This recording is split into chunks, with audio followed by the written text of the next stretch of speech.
The chandeliers in the Riverside Club cast warm amber light across 200 faces I used to think I knew.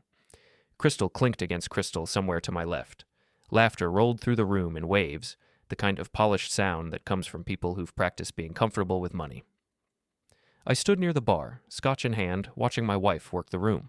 Jennifer moved like she owned the space. Maybe she did.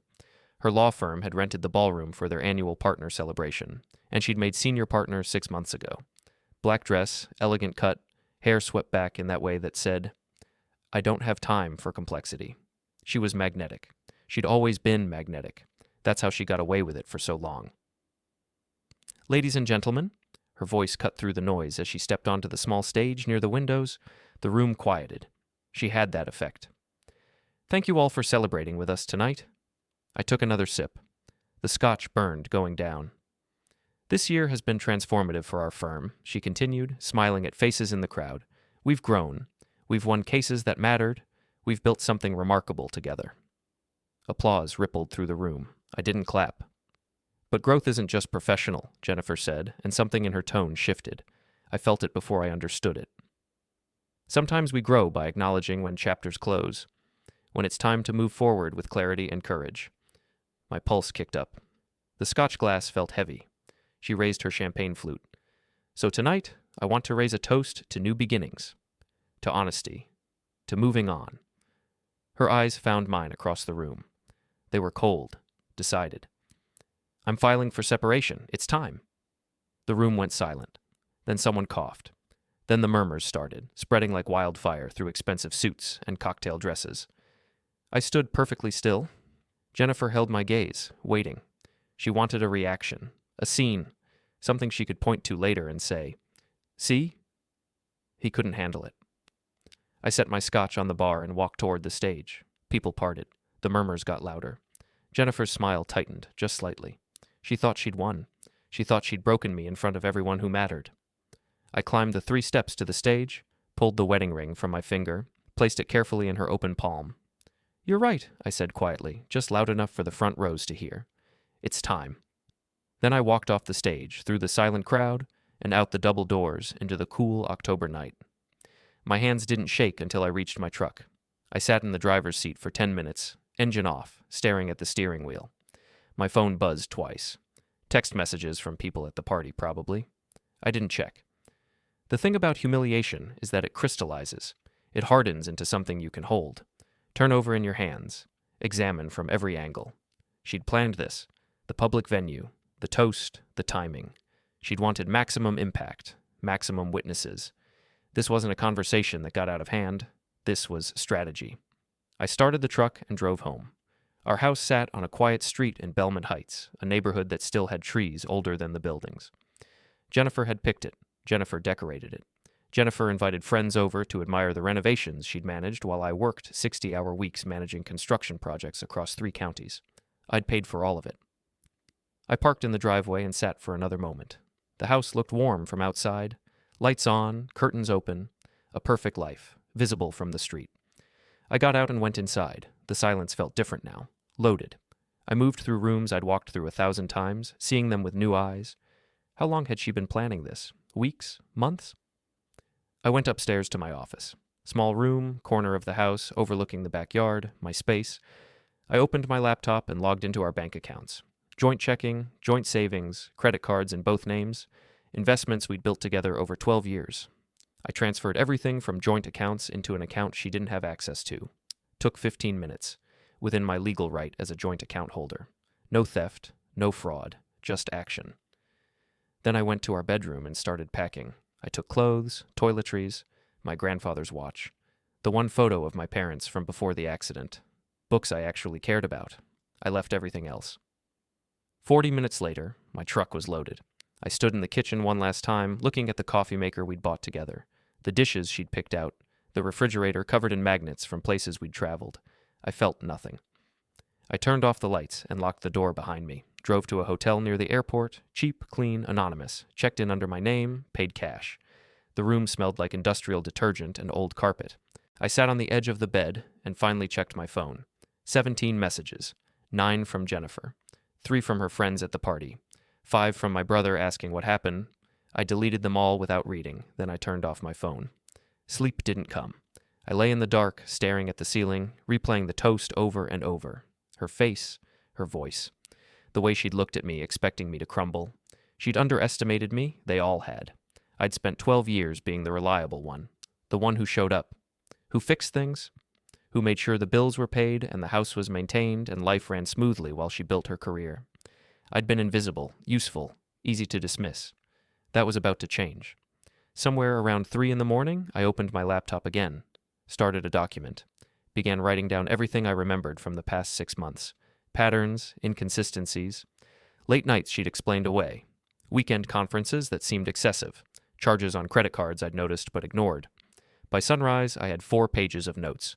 By noon, the next day, I had a plan. Jennifer called on day 3. I was sitting in a coffee shop 2 miles from our house. Laptop open, working through project files I'd downloaded before leaving. The call came through at 9:47 in the morning. I watched her name flash on the screen. Let it ring. Let it go to voicemail. She called again 10 minutes later, then 20 minutes after that. I finished my coffee and ordered another. Opened my banking app. The transfers had all cleared. Every account I had authority over was now locked behind passwords she didn't have. She called a 4th time. I answered. "What did you do?" Her voice was tight, controlled rage beneath professional composure. "The accounts. I can't access anything." "I moved the money," I said calmly. "My money. From accounts I'm legally authorized to manage. Is there a problem?" "You can't just—" "I can. I did. We're separating, remember? You announced it publicly. I'm acting accordingly." Silence on the line. I could hear her breathing, calculating. "This is childish," she said finally. "We need to discuss this rationally, like adults." "You filed for separation via champagne toast at a company party. You want to talk about adult behavior?" "I'll call my lawyer." "Do that," I said. "Mine's already reviewing our situation. You'll hear from him soon." I hung up before she could respond. The barista called out someone's name. A woman in yoga clothes picked up her latte. Normal life, flowing around me like water around a stone. I'd already found a lawyer. Small firm, shark reputation, no connection to Jennifer's circle. I'd met with him 2 days ago, brought copies of every financial document I had. He'd listened, made notes, and told me exactly what I could and couldn't do. Freezing joint accounts during separation. Legal. Taking my personal possessions. Legal. Cutting off contact. Legal. Everything I'd done so far lived in the gray space between revenge and self-protection. The law couldn't touch me yet. My phone buzzed. Text from Jennifer. "We need to talk about the house." I didn't respond. The house. She'd want the house. Her friends knew that address. Her parents had visited. She'd built an image there. Letting it go would mean admitting failure, admitting that the perfect life she'd curated was smoke. I opened a real estate app. Checked comparable properties in our neighborhood. Found 3 recent sales within 2 blocks. Calculated equity. Ran numbers. We'd put down 20% 8 years ago. I'd paid the mortgage every month since. Jennifer had contributed to renovations, but I'd covered the bulk of ongoing costs. In a separation, we'd split equity 50-50 unless I could prove otherwise. I could prove otherwise. I spent the afternoon in my hotel room building a spreadsheet. Every mortgage payment, every insurance premium, every property tax installment, every repair, every upgrade, every expense. I had records for everything. I'd always kept records. Jennifer's contributions totaled maybe 30% of actual costs. The rest was mine. By evening, I had documentation that would carve her expected equity in half. My lawyer could use that. We'd settle or she'd fight, but either way, she'd realize this wouldn't be easy. She called again at 7. I didn't answer. At 8, she showed up at the hotel. I don't know how she found me. Credit card records, maybe. Or she called around. She was resourceful when she wanted to be. I heard the knock. 3 sharp raps, the way she knocked on doors when she expected them to open.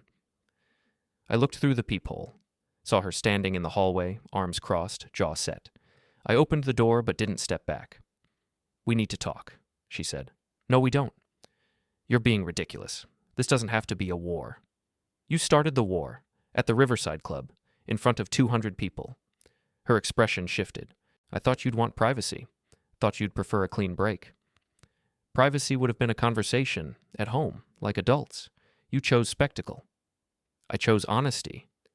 "You chose humiliation." We stood there, hotel hallway fluorescents buzzing overhead. staring at each other across a divide that had probably always been there, but neither of us wanted to see. "What do you want?" she asked finally. "Nothing from you." "That's not an answer." "It's the only answer you're getting tonight."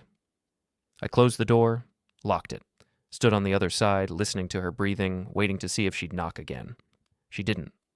I heard footsteps retreat down the hallway, heard the elevator ding, heard silence return. I sat on the bed and opened my laptop again. Went back to my notes.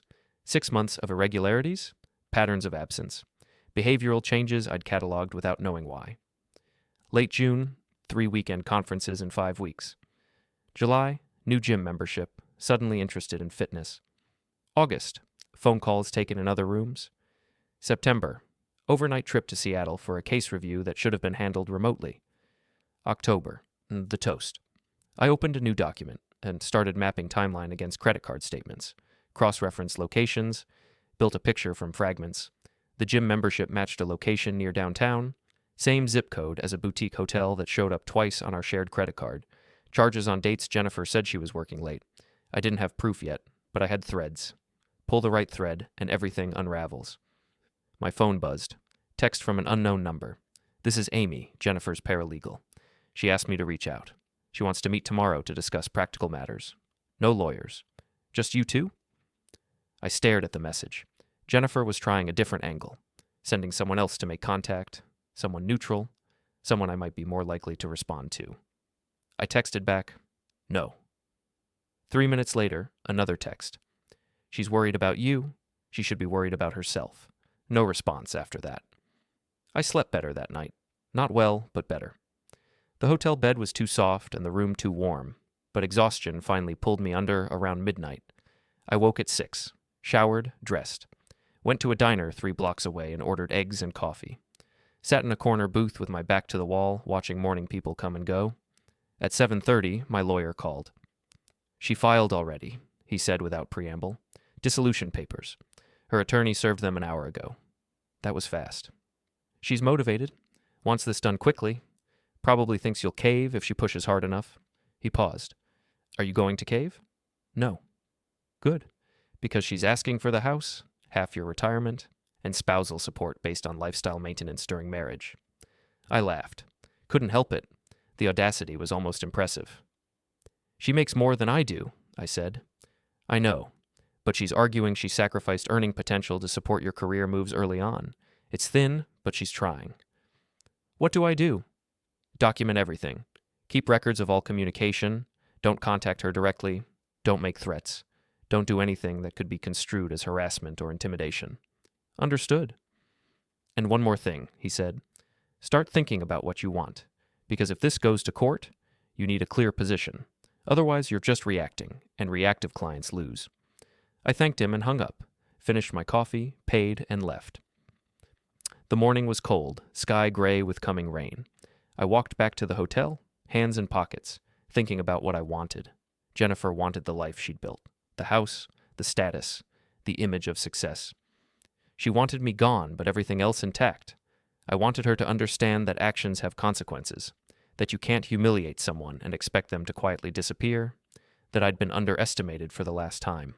I wanted her to lose, not everything, not in ways that would land me in trouble, but enough. Enough that she'd remember this. Enough that she'd regret choosing spectacle over decency. By the time I reached my hotel room, rain had started falling. I stood at the window, watching water streak the glass, and made my decision. This wouldn't be fast. It wouldn't be simple, but it would be complete. Jennifer had made the first move. Now it was my turn. 2 weeks later, on a Tuesday that felt like any other Tuesday, Jennifer called crying. I was in a hardware store when it happened, comparing drill bits for a project at work. The phone buzzed in my pocket. I checked the screen, saw her name, almost declined, but something in me wanted to hear this. I stepped outside into a parking lot baking under October sun and answered. "Hello?" Sobbing. Actual sobbing. Raw and desperate and nothing like the controlled woman who'd raised that toast. "I made a mistake," she said, voice breaking. "Please, we need to talk. I was wrong. I was so wrong." I leaned against my truck, watched a woman load groceries into a minivan 3 spaces away. "Wrong about what?" I asked calmly. "About everything. The toast, the separation. I wasn't thinking clearly. I was stressed, and I made a terrible decision, and I just need you to come home so we can fix this. Fix what exactly? Us, our marriage, everything. The woman with groceries closed her trunk and drove away. A teenager pushed a line of shopping carts past me, wheels rattling on asphalt. There's nothing to fix, I said. You were clear. You wanted out. You got out. I didn't mean it. Not really. I was emotional. I wasn't myself. You seemed pretty sure in front of 200 people. I know. That was terrible. I humiliated both of us. I'm sorry. I'm so sorry. Please just come home and we can talk about this properly. The thing about Jennifer was that she'd always been good at adapting, reading a room, changing tactics when the first approach failed. She'd built a career on it. This was tactic number 2, appeal to emotion, admit fault, create opening for reconciliation that she could control. I can't talk right now, I said. I need to get ready. Ready for what? A date? Meeting someone for dinner? Silence on the line. Complete silence. I could almost hear the gears turning in her head. A date, she repeated. Flat, disbelieving. Yeah, met her last week. She's nice, funny. Doesn't work in law, refreshing change. You're lying. Think whatever you want. Listen, I really do need to go. Good luck with everything, Jennifer. Wait, I hung up, blocked her number, then blocked her email address, then blocked her on every platform we'd ever connected through. Done. I stood in that parking lot for another minute, phone in hand, waiting to feel something. Guilt, maybe. Regret. Some echo of 12 years together. Nothing came. The date was a lie, obviously. I had no intention of dating anyone, but Jennifer needed to believe I'd moved on, needed to think she'd lost her leverage, that the humiliation had burned away whatever attachment I'd once felt. She needed to panic. I got back in my truck and drove to my current rental, a small apartment in a complex near the industrial park where most of my projects were located. 1 bedroom, basic furniture, nothing personal on the walls. It felt more like home than the house ever had. I made coffee and opened my laptop, pulled up the notes I'd been building. 6 weeks of research, patterns, names, connections. I'd figured out who he was a week ago. Trevor Bachman, attorney at Jennifer's firm, junior partner, 34, recently promoted, specialized in corporate litigation. His office was 2 doors down from Jennifer's. I'd found his name in expense reports Jennifer had left on her computer. Dinners that were charged to client accounts but didn't match any client I could verify. Conferences they'd both attended. Trips that overlapped. Nothing definitive. But enough. I'd spent the last 3 days learning everything I could about Trevor Bachman. Social media wasn't helpful. He kept his profiles private. But public records told stories, property records, business registrations, court filings from cases he'd worked. He owned a condo downtown, drove a Lexus, had a girlfriend named Ashley who posted photos of them together at restaurants and concerts. She seemed nice, didn't deserve what was probably coming. Neither of them did, really. But life isn't fair, and I'd stopped caring about fair the moment Jennifer raised that glass. My phone rang. Different number. Not Jennifer. Hello? Is this the man married to Jennifer Holloway? Male voice, young, uncertain. Who is this? My name's Ethan. I'm a law student. I intern at her firm. He paused. I think you should know something. I sat up straighter. I'm listening. She's been seeing someone, one of the partners. It's been going on for months. Everyone in the office knows, but nobody talks about it because they are both high up. He sounded nervous. I thought you should know. I saw what happened at the party. That wasn't right. You deserved better. Why are you telling me this? Because it's not fair. Because she's going to come out of this fine and you're going to look like the bad guy if you don't have information. What's his name? Trevor Bachman. He's in corporate litigation. They've been working late together a lot, going on research trips. It's obvious if you know what to look for. I already knew all this, but hearing it confirmed by someone inside the firm crystallized something. Thank you, Ethan. I appreciate you reaching out. Are you going to do something? Good question. I'm going to think carefully about next steps. Thanks again. I hung up before he could say more. The apartment felt smaller suddenly. Walls too close. I grabbed my keys and went for a drive. No destination, just movement. I ended up near downtown, circling blocks I didn't normally drive through. Past Jennifer's firm.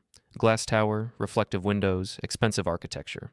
Her name was probably on a directory in the lobby now. Senior partner, success story.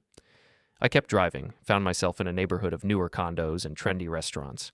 Checked my phone, Pulled up Trevor's address. I wasn't planning to stop. Just wanted to see where he lived, what kind of life he had, what Jennifer had chosen instead of what we'd built. His building was modern, steel and glass, security entrance, underground parking, the kind of place that cost more per month than most people's mortgages. I parked across the street, waited, watched. 15 minutes later, a Lexus pulled into the parking garage. Couldn't see the driver clearly, but the timing matched. End of workday, coming home. I started my engine and drove away. This wasn't the moment. Not yet. But knowing where he lived, where he worked, what his routines looked like, that was useful. That was preparation. Jennifer had made her choice. She'd picked spectacle. She'd picked humiliation. She'd assumed I'd accept it quietly and fade into background noise while she moved on with her new life. She'd assumed wrong. I drove back to my apartment, made dinner, ate alone while reading case files from a commercial project I was managing. Normal evening, normal routine. But underneath, calculations were running. Probabilities, timelines, consequences. Jennifer had started this fire. Now she was going to learn what it felt like to burn. Memory is a strange architect. It builds rooms you didn't know existed, stores details you thought you'd forgotten, creates blueprints from fragments. I spent the next week living inside those rooms. Every morning I woke at 5, made coffee, opened my laptop, added to the document I was building, names, dates, locations, times, pattern recognition across months of normalized chaos. Jennifer had been careful. Not careful enough, but careful. She'd covered tracks, explained absences, maintained appearances. To anyone not paying attention, her behavior looked reasonable. Long hours at a demanding job, professional commitments, the normal sacrifices of career advancement. But I'd been paying attention. I just hadn't wanted to see. Now, I did nothing but see. Late August. Jennifer said she had a weekend seminar in Portland. I'd offered to come along, make it a trip. She'd declined, said it would be all work, boring, I wouldn't enjoy it. I'd believed her. The credit card statement showed 2 hotel rooms. One charged to her firm card, one charged to our personal card. Same hotel, same weekend. Room numbers on the receipts, 847 and 849. Adjoining rooms. I pulled up the hotel's website, looked at floor plans. Those rooms shared a connecting door. September. Emergency meeting with a client on Sunday afternoon. She'd left after lunch, said she'd be back by dinner, came home at 11, apologized, said the meeting had run long, then they'd had technical issues with documents. Her phone records, which I'd legally accessed through our shared family plan, showed 4 calls that day.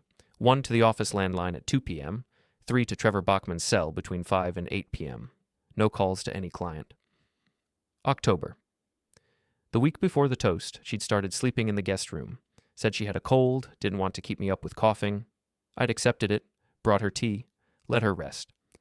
The medicine cabinet in the guest bathroom showed no cold medication, no tissues, no evidence of illness, but there were new sheets on the bed, high thread count, expensive, ones I didn't recognize. She'd been practicing distance, getting comfortable with separation before announcing it. I sat back from my laptop, coffee gone cold, watching morning light creep across my apartment walls. This wasn't about proving infidelity for court. Divorce laws in our state didn't care about fault. This was about understanding the scope, the timeline, the depth of deception. Jennifer hadn't just drifted away. She'd executed a plan, probably spent months working up to that toast, coordinating with Trevor, deciding when and how to make the break. The public announcement was meant to prevent reconciliation, meant to humiliate me into accepting terms quickly. She'd played chess while I'd been playing checkers. Time to learn chess. I pulled up a map of the city, started marking locations, Jennifer's office, Trevor's condo, the gym Jennifer joined, the hotel where they'd stayed, the restaurants that appeared on credit card statements during suspicious time frames. A pattern emerged, everything clustered in a 3-mile radius downtown. Their world, carefully contained, separate from the life she'd maintained with me in the suburbs. I added more pins, Trevor's girlfriend's apartment based on tagged photos, the parking garage where I'd seen his Lexus, the coffee shop across from Jennifer's office where I'd once surprised her with lunch and she'd seemed annoyed rather than pleased. I'd thought she was busy. She'd been worried I'd see something. My phone buzzed. Text from my lawyer, Jennifer's attorney, requesting meeting to discuss settlement terms. Thoughts? I texted back, "What are they offering?" House goes to her. She takes 60% of liquid assets. You keep retirement accounts. She waives spousal support. Quick, clean, done. Translation? She keeps everything that matters to her image and throws me scraps in exchange for making this disappear fast. Counteroffer? I typed. What do you want? Good question. What did I want? The truth was, I didn't care about the house anymore, didn't care about furniture or photo albums or the life we'd pretended to have. That was all smoke. But I cared about making her understand that choices have weight, that you can't erase a person and expect them not to notice. Tell them I'll consider the offer, but I need 2 weeks to review financials. Stall. You sure? Very. I needed time, not for finances, for something else. I spent that afternoon driving, not aimlessly this time, deliberately. I mapped the routes Jennifer probably took between home and office, between office and Trevor's building, between their meeting places and the life she'd hidden. I found patterns, same streets, same times, habits formed over months of maintaining 2 separate worlds. At 4 p.m., I parked outside Jennifer's office building, waited, watched the entrance. Security was minimal. A desk guard who checked badges coming in but paid no attention to people leaving. Glass doors, open lobby, easy visibility. Jennifer emerged at 6:15. Professional clothes, confident stride. She headed for the parking garage, phone to her ear, laughing at something the person on the other end said. She looked happy. 5 minutes later, Trevor came out. Same direction, same parking garage. They didn't leave together. That would have been careless, but they left within minutes. Coordination disguised as coincidence. I followed Trevor's Lexus, not closely. Kept 2 cars between us. Basic surveillance, nothing fancy. He drove to a restaurant on the east side. Upscale place, outdoor seating, white tablecloths visible through windows. Jennifer's car was already there. I parked down the block. Watched them meet at the entrance. He kissed her. Quick, familiar, not their first time, not even close. They went inside, got seated by the windows, ordered wine, looked like any other couple enjoying dinner on a Wednesday night. I took photos, not for court. Fault didn't matter legally. For me, for documentation, for the moment when I needed to remember exactly what this looked like. They stayed for 2 hours, left separately again. Trevor went to his condo. Jennifer drove home, to our house, which I still legally owned half of. I went back to my apartment, uploaded the photos, added them to my files, updated my timeline. The picture was complete now. The affair wasn't casual, wasn't recent. This was months of planning, months of double life, months of decisions made while I was managing construction projects and paying mortgages and believing we were building something together. I'd been erased before the toast. The toast was just the announcement. That night, I started a new document. Not notes this time, a plan, step by step, cause and effect, legal boundaries and consequences, what I could do, what I would do, what they'd never see coming. Jennifer had treated this like a business transaction. Clean break, move on, her terms. She'd forgotten I spent my life managing complex projects, coordinating schedules, anticipating problems, building things from blueprints while accounting for every variable. I was very good at my job. I worked until midnight, then kept working. By 2 a.m., I had a framework. By 4 a.m., I had contingencies. By sunrise, I had something complete. Phase 1, financial pressure. Already in motion. Accounts locked. House in legal limbo. Her lifestyle disrupted. Phase 2, public exposure. Not yet, but soon, when it would hurt most. Phase 3, professional consequences. Trevor's career, Jennifer's reputation, carefully applied pressure in ways that couldn't be traced back to me. Phase 4, personal confrontation. The moment when they'd understand this wasn't going away quietly, I saved the document, encrypted it, backed it up. Then I made breakfast and went to work. My crew was finishing a strip mall renovation in the north part of the county. I spent the day walking the site, checking work, solving problems. Normal routine. But underneath, I felt different. Lighter, like I'd been carrying weight I didn't know was there and finally set it down. My foreman, Gary, noticed. "You seem better," he said during lunch break. "Last few weeks you've been quiet. Everything okay?" "Getting there," I said. "Divorce stuff?" "Something like that." He nodded. Didn't push. Gary had been through 2 divorces himself. Knew when to leave things alone. "For what it's worth," he said, "you're handling it better than I did. I went crazy, made mistakes. You're keeping it together." I smiled. "Thanks." If only he knew. Trevor Bachman liked routine. Most people do. We're creatures of patterns. Building days from repeated actions, finding comfort in predictable rhythms. I'd spent 2 weeks learning his rhythms. Weekday mornings, he hit the gym at 6. Same location, fitness center in his building's complex. 45 minutes on weights, 15 on cardio. Showered at the gym, dressed in the locker room, upstairs to his condo by 7:30, then out by 8:15 for work. Weekday evenings varied more, but 3 nights a week he met Jennifer.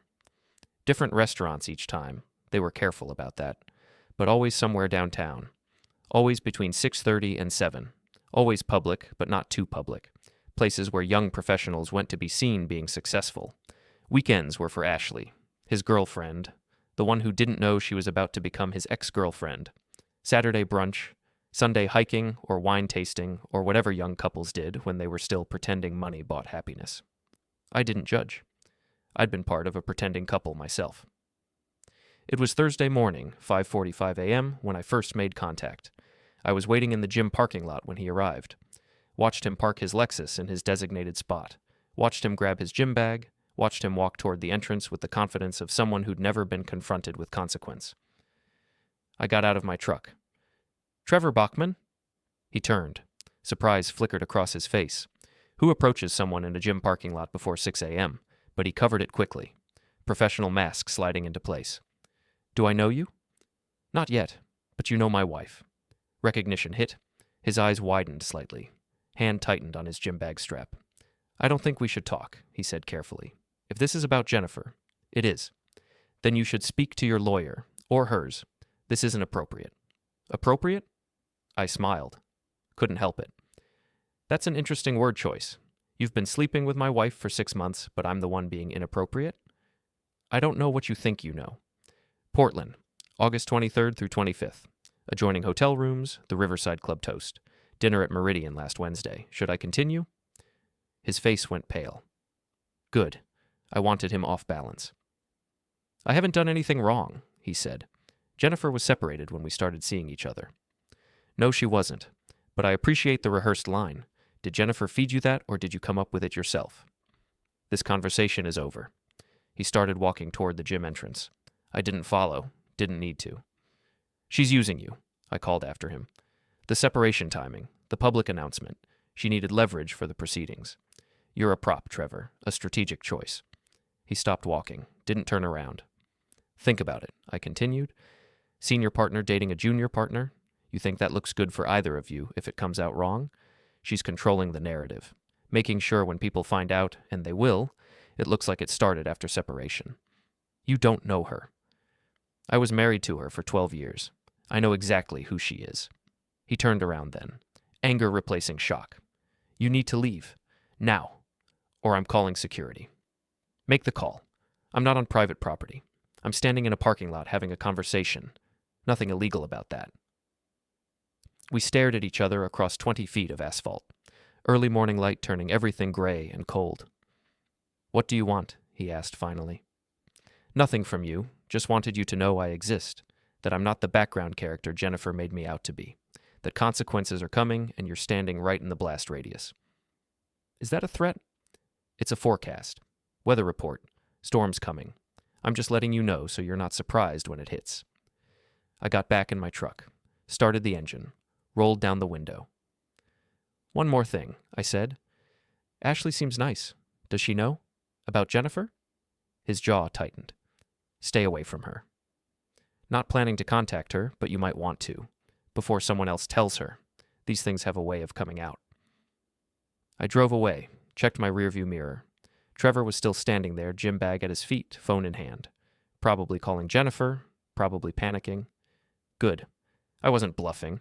I had no intention of telling Ashley anything. That would be cruel, and she wasn't part of this. But Trevor didn't know that. Now he'd be worried. Looking over his shoulder. Wondering what else I knew. What else I might do. Fear is a useful tool. Doesn't leave bruises, doesn't break laws. Just erodes confidence until people make mistakes. I drove to work. Spent the day managing subcontractors and reviewing invoices. Normal routine. But my phone stayed busy. 3 calls from unknown numbers I didn't answer. 5 texts from blocked numbers I deleted without reading. At 2 p.m., my lawyer called. "Jennifer's attorney is pushing hard for a meeting, says there's been harassment, that you approached her client's colleague in a threatening manner." I had a conversation in a public parking lot. No threats, no contact, just words. "What did you say?" that I know about the affair, that consequences exist. My lawyer sighed. You need to be careful. Judges don't like anything that looks like intimidation. No intimidation, just information sharing. Right. Well, they're threatening a restraining order if you make contact again. Against who? Trevor's not named in our proceedings. They can't restrain me from talking to random people. They can try, and it'll muddy everything up. Make you look aggressive. Is that what you want? What I want is for Jennifer to understand she doesn't control this, that she made choices, and those choices come with consequences she can't lawyer her way out of. I get it. I do. But you need to stay smart. Don't give them ammunition. We talked logistics for 10 more minutes. He advised restraint. I agreed to restraint. We both knew I'd do whatever I thought necessary. After work, I drove past Jennifer's office again, parked where I could see the entrance. Waited. She came out at 6:40, looked around nervously before heading to her car. No Trevor tonight. Maybe she'd told him to keep distance after this morning. Maybe she was spooked. She should be. I followed her home, not closely, just enough to confirm she was going to our house instead of another dinner. She pulled into the driveway at 7:15, sat in her car for 5 minutes before going inside. I drove past. Didn't stop. Didn't need to. Just wanted her to know I could, that I was around, that the invisible husband wasn't invisible anymore. My phone buzzed. Text from Gary. Everything okay? You left early. I'd forgotten I'd left the site before 5. Not like me. All good. Just had errands. You sure? You've been different lately? I'm fine. See you tomorrow. I wasn't fine, but I was focused. There's a difference. Back at my apartment, I made dinner. Pasta, simple. Ate while reading the news on my tablet. Article about a corporate fraud case. Another about construction industry regulations. Another about a local attorney being censured for ethics violations. That last one caught my attention. I read it twice. Made notes. Added it to my files. Ethics violations, professional consequences, public record. Interesting. I spent the evening researching. Bar association rules. Professional conduct guidelines. What constituted actionable behavior versus what was just bad judgment. Affairs between partners weren't automatically violations, but affairs that created conflicts of interest, that involved misuse of company resources, that crossed ethical lines while conducting firm business, those were different. Jennifer and Trevor had been traveling together, charging dinners to client accounts, mixing professional and personal in ways that probably violated multiple firm policies. I couldn't report them myself. That would be obvious retaliation, but if someone else noticed, if an anonymous tip came from inside the firm, if an ethics complaint emerged from sources that couldn't be traced back to me, I smiled, saved my research, added another layer to the plan. Trevor thought this morning was about intimidation. It wasn't. It was about making him nervous. Nervous people make mistakes, and mistakes create opportunities. I went to bed early, slept well, dreamed of nothing important. Tomorrow I'd start phase 2. The thing about revenge is that the best kind doesn't look like revenge at all. It looks like consequence, natural, inevitable, just the way things worked out. I spent Friday morning setting up the pieces. First call, my lawyer. I want to accept Jennifer's settlement offer with modifications. What kind of modifications? She can have the house. I want my initial down payment back, plus documented expenses I covered that exceeded 50%. We split remaining equity. I keep my retirement, she keeps hers. No spousal support either direction. Clean split. That's more than fair. She'll probably take it. I know. Tell her we can close this in 30 days if she moves fast. You're giving her what she wants. I'm giving her what she thinks she wants. There's a difference. Second call, the intern.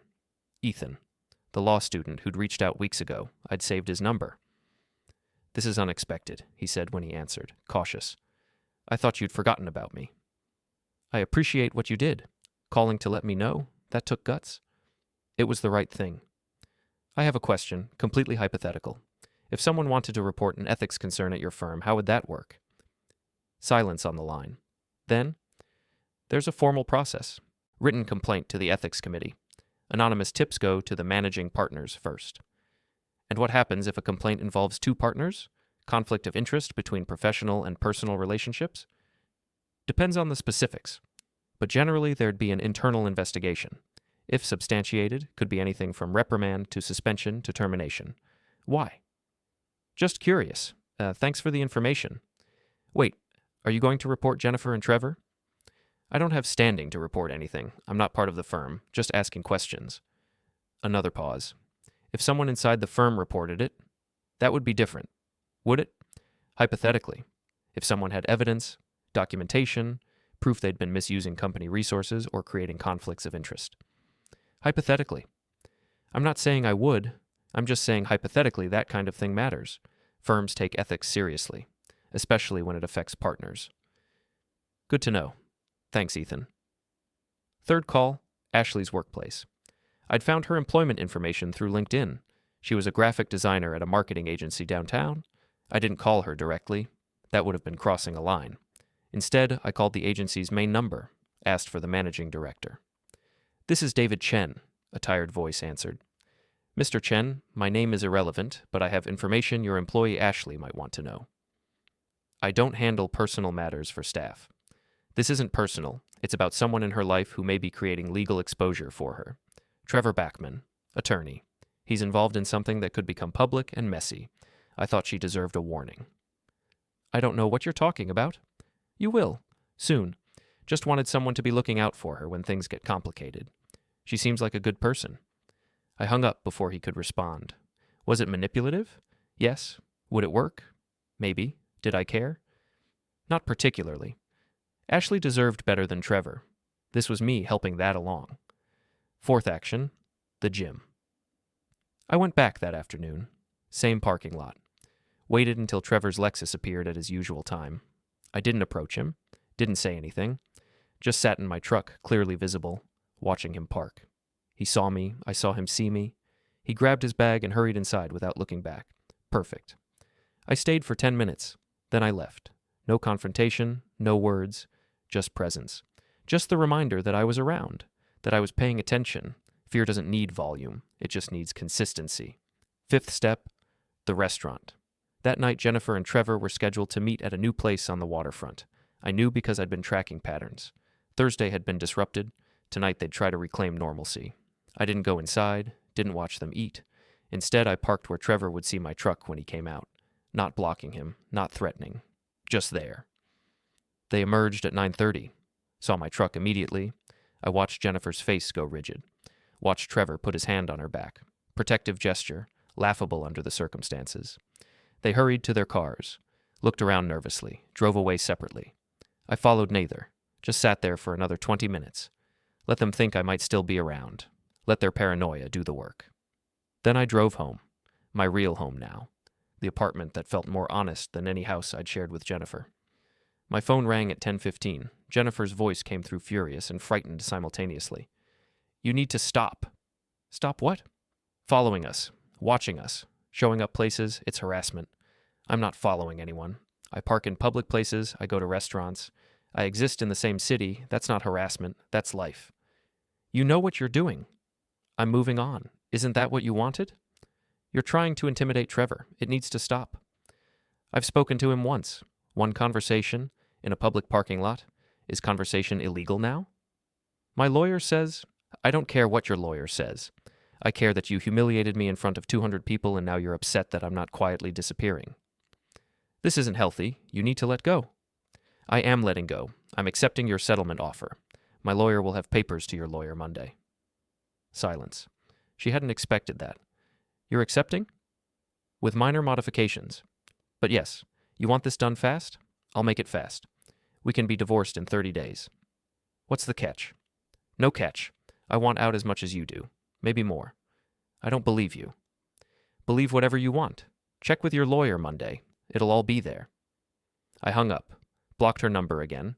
She'd get through eventually, they always do, but for now I wanted silence.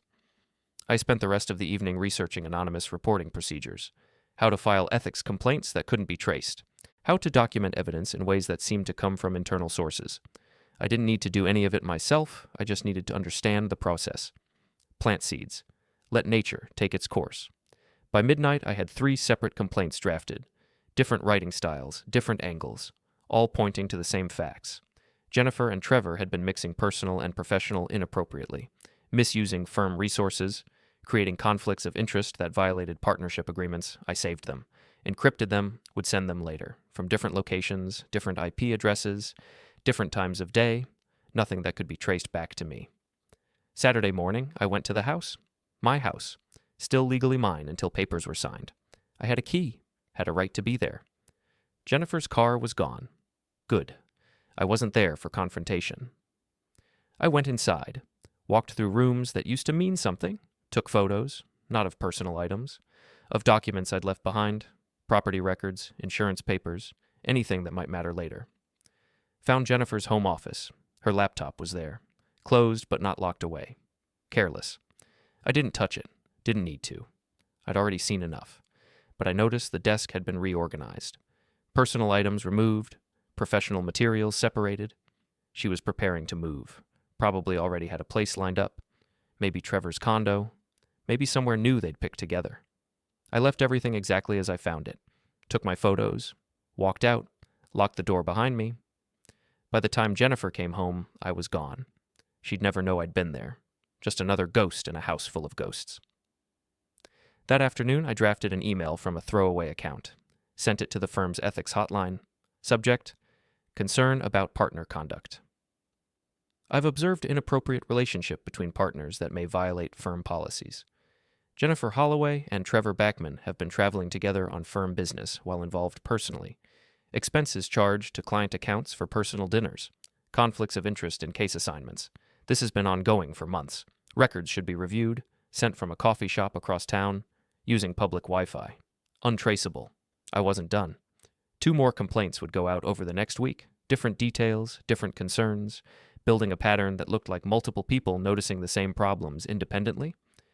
Sunday I rested, stayed in, read, watched movies, recharged, because starting Monday everything would accelerate. The settlement would move forward. The ethics complaints would trigger investigations. Trevor would realize his career was at risk. Jennifer would understand she couldn't control this, and somewhere in all that chaos, they'd make mistakes, get desperate, do something stupid. That's when Phase 3 would begin. I fell asleep Sunday night feeling something I hadn't felt in months. Not quite peace, but close enough. Jennifer had wanted a quick, clean divorce. She'd get one. But everything else she thought she'd protected, her reputation, Trevor's career, their future together, that was all about to become very complicated. They'd started this thinking I was weak, thinking I'd accept humiliation quietly, thinking they could erase me and move on without consequence. They were about to learn they'd been wrong about everything. The ethics complaint hit Jennifer's firm on Tuesday morning. I wasn't there to see it happen. Didn't need to be, but I knew the timeline. Anonymous complaints get routed to the managing partners first. They review, decide if investigation is warranted. If it is, they call people in. Jennifer called me at 11:30. "What did you do?" Her voice was ice over panic. Professional composure barely holding. "I'm at a job site. What's wrong?" "Don't play games. The firm received a complaint. About me and Trevor, about ethics violations." "That sounds serious. Did you file it?"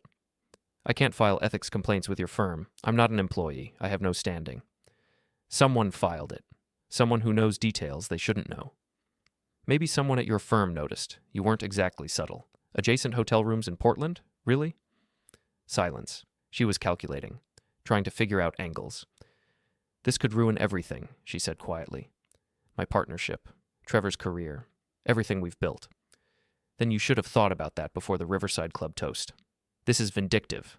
This is you being petty and cruel. This is consequences. Now, natural consequences of your choices. I didn't make you have an affair. I didn't make you humiliate me publicly. I didn't make you violate firm policies. You did all that yourself. If this investigation finds anything, then you'll face whatever penalties exist for violating professional ethics. That's how systems work, Jennifer. Actions have results." She hung up. I stood on the job site, phone in hand, watching my crew install drywall in what would eventually be a bank branch. Normal work, normal day, but underneath, satisfaction hummed. The complaint was working faster than I'd expected. Good. My lawyer called an hour later. "Jennifer's attorney wants to accelerate the settlement. She's willing to accept your terms exactly as stated. No negotiation. She wants papers signed by Friday." "Why the rush?" "Didn't say. But reading between lines, she needs this marriage officially ended for some reason. Professional reason, probably." "Tell them Friday works, but I want to sign in person, not remote, face to face." "That's unusual." "I want to look her in the eye when we end this." "I'll set it up." Friday came fast. The week compressed into a blur of work and waiting. I sent the second ethics complaint Wednesday from a library computer, third one Thursday from a different coffee shop, different details each time, different writing styles, all pointing to the same truth. By Thursday afternoon, Trevor had been placed on administrative leave pending investigation. I knew because Ethan texted me. Simple message. It's happening. They suspended him. I didn't respond. Didn't need to. Friday at 2 p.m., I walked into my lawyer's office. Small firm, third floor of an older building downtown. Conference room with a table that had seen better days and chairs that squeaked. Jennifer was already there, so was her attorney. Tall woman, sharp suit, expression that said she billed by the minute and resented every second. Jennifer looked tired. Makeup couldn't hide the circles under her eyes. Professional armor still in place, but cracks showing. "Let's keep this brief," her attorney said. "Papers are ready. You each sign. It's done." My lawyer laid out documents. 20 pages of legal language that translated to, everything we'd built together was now officially nothing. I read every page. Took my time. Jennifer fidgeted. Her attorney checked her phone twice. "This clause," I said, pointing to paragraph 12, "Community Property Division. It says Jennifer retains primary residence, but it doesn't specify assumption of remaining mortgage." "She's assuming the mortgage," her attorney said impatiently. "That's standard. I want it explicit, in writing, that she assumes full financial responsibility for all remaining debt on the property." "Fine, I'll add an addendum." She typed on her laptop. Printed a new page, slid it across the table, I read it, signed it, then signed the divorce papers. Jennifer signed without reading, just wanted this done. "It's final once filed," my lawyer said. 30-day waiting period, then you're officially divorced." Jennifer stood immediately, started gathering her things. "One question," I said. She stopped, didn't look at me. "Was it worth it?" "Was what worth it?" "All of this. The affair, the humiliation, the destruction of 12 years. Was Trevor worth it?" She turned then, met my eyes. "You were never really there. You were just present, going through motions. I needed someone who actually saw me. I saw you. I saw exactly who you were. That was the problem." "We're done here," her attorney said, stepping between us. "No further contact. Understood?" Jennifer walked out. Her attorney followed. The door closed. My lawyer looked at me. "You okay?" "I'm fine." "You handled that well. Stayed calm." Calm is easy when you know what's coming next. I left the building, walked 3 blocks to where I'd parked. Got in my truck and sat there, watching Friday afternoon traffic crawl past. Divorce papers signed, settlement terms locked, legal separation complete, Phase 1 finished, Phase 2 in progress. Phase 3 about to begin. I pulled out my phone, opened the encrypted file I'd been building, reviewed the plan one more time. Everything depended on timing now. On Trevor making the mistake I knew he'd make. Desperate people always make the same mistake. They try to fix things by controlling the narrative, by confronting threats directly. Trevor thought I was his threat. He was wrong. His threat was his own carelessness, his own arrogance, his own belief that he could charm his way out of consequences. I drove to Trevor's building, parked across the street, waited. He emerged at 6:15, different from his usual routine. Earlier, he looked around nervously before heading to his car. Paranoid now. Good. I followed him, not subtly, made sure he'd see me, made sure he'd know I was there. He drove toward the waterfront, turned into a parking structure near a shopping complex. I followed him in, kept 3 cars back, watched him park on the 3rd level. He got out, looked around, saw my truck. Panic flashed across his face. I parked, got out, started walking toward him. "Stay away from me," he called out, voice echoing in concrete space. "We need to talk." "We have nothing to talk about. You need to leave me alone." "Can't do that. You see, you've been making my life complicated. Thought I'd return the favor." "I haven't done anything to you. You've been having an affair with my wife. You participated in her plan to humiliate me. You helped her hide assets and manipulate timelines. That's plenty." "The affair started after—" "Stop. Don't insult me with that script. I know the Portland dates. I know the timeline. I know everything." He backed toward his car, hand fumbling for keys. "What do you want?" he asked. "I want you to understand that you're not safe, that your career is hanging by a thread, that those ethics complaints are just the beginning." "You filed those." "Prove it." "I know it was you. You know nothing. You think you're smart because you went to law school and made junior partner before 35. But you're not smart. You're careless. You left trails everywhere. Expense reports, hotel records, phone logs. You handed your career to me and didn't even realize it. This is harassment. I'm calling the police. Call them. Tell them a man is talking to you in a public parking garage. See how far that gets you. He pulled out his phone. Hands shaking, started dialing. I walked back to my truck. Got in, started the engine. Trevor, I called out the window. One more thing. Ashley knows. About Jennifer, about everything. Someone told her employer. He told her. She's leaving you. His face went white. Have a good night, I said.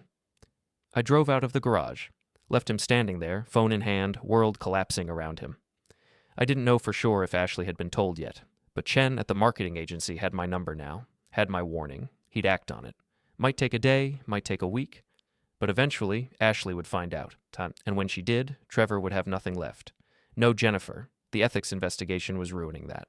No girlfriend, no career stability, just consequences. I drove back to my apartment, made dinner, ate while checking my phone, 3 missed calls from unknown numbers, 2 voicemails from Jennifer saying I'd crossed a line, that there would be legal consequences, that I needed to stop. I deleted them without finishing. Around 9 p.m., my phone buzzed. Text from Ethan. Full investigation launched. They're bringing in outside counsel. This is bigger than I thought. I texted back. Good. You're not worried they'll trace it to you. Nothing to trace.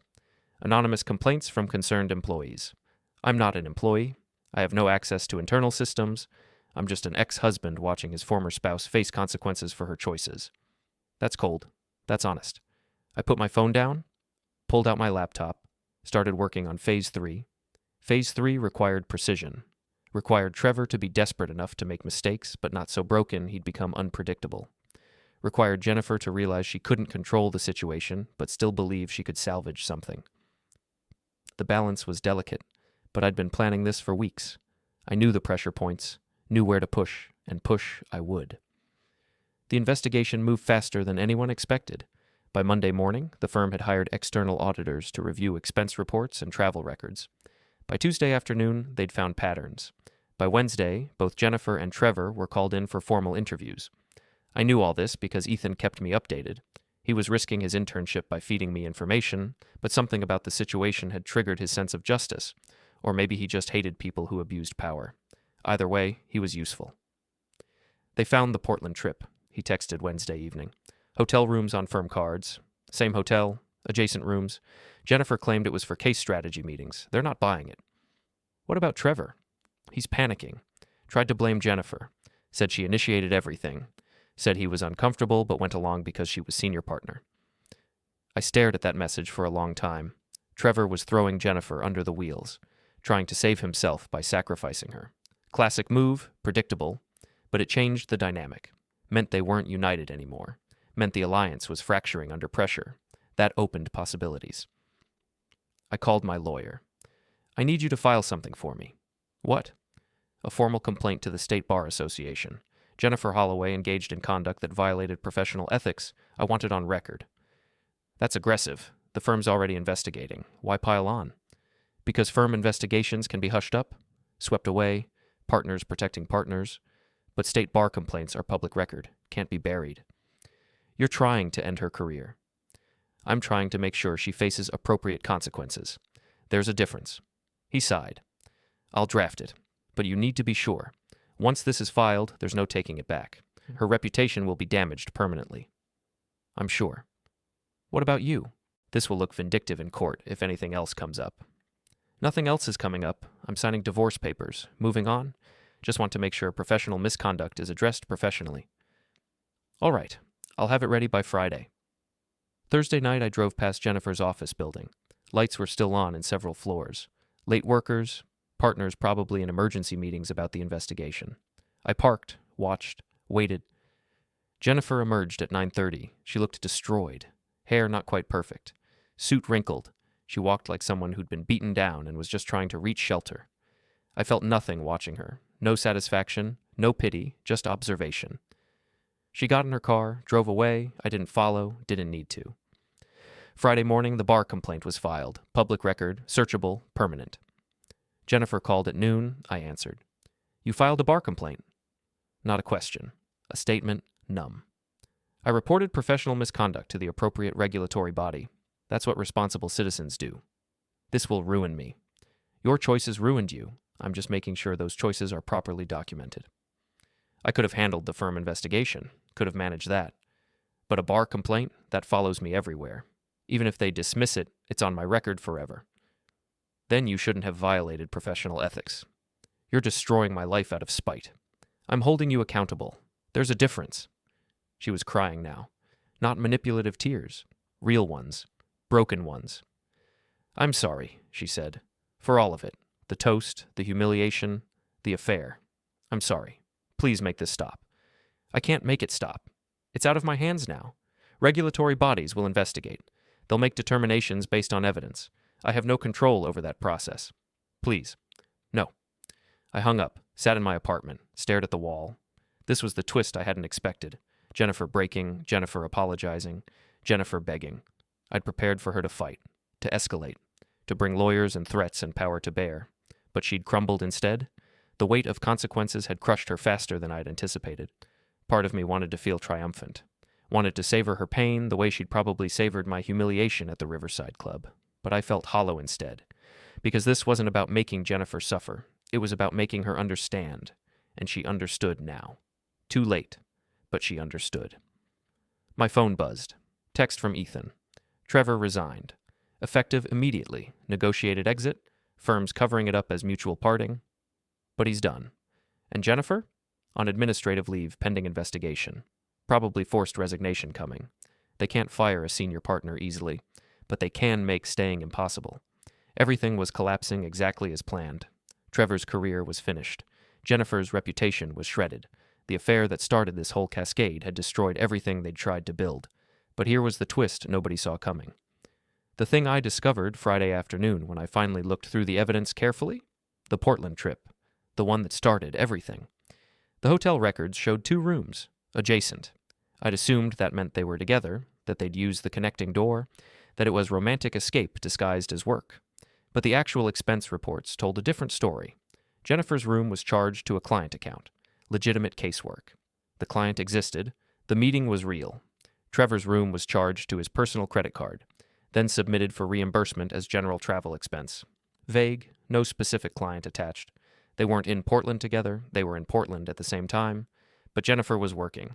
Trevor followed her there, created the appearance of impropriety without her necessarily knowing he'd done it. I pulled up more records, cross-referenced dates and locations, built a new timeline. Most of the suspicious activities were Trevor inserting himself into Jennifer's schedule, following her to conferences, booking hotels near where she traveled, creating patterns that looked like coordination but might have been stalking. The affair was real. That part was confirmed. But Jennifer might not have initiated it, might not have controlled it the way I'd assumed. Trevor was junior partner, ambitious. Dating a senior partner elevated him, gave him access and influence he wouldn't have had otherwise. Jennifer was using him for leverage in the separation. But Trevor was using her for career advancement. They were both parasites feeding on each other, which meant when I destroyed Trevor's career, I was actually helping Jennifer. And when I destroyed Jennifer's reputation, I was eliminating competition Trevor was secretly happy to be rid of. The revenge was eating itself. I sat back. Processed this. I'd spent weeks building a plan based on assumptions that were partially wrong. The enemy wasn't unified. It was fractured from the beginning. 2 people using each other, both believing they were in control, neither seeing the bigger picture. And I'd walked into the middle of it with a hammer, destroying everything without understanding the architecture. The question now was, did it matter? Trevor was still finished. Jennifer was still facing career consequences.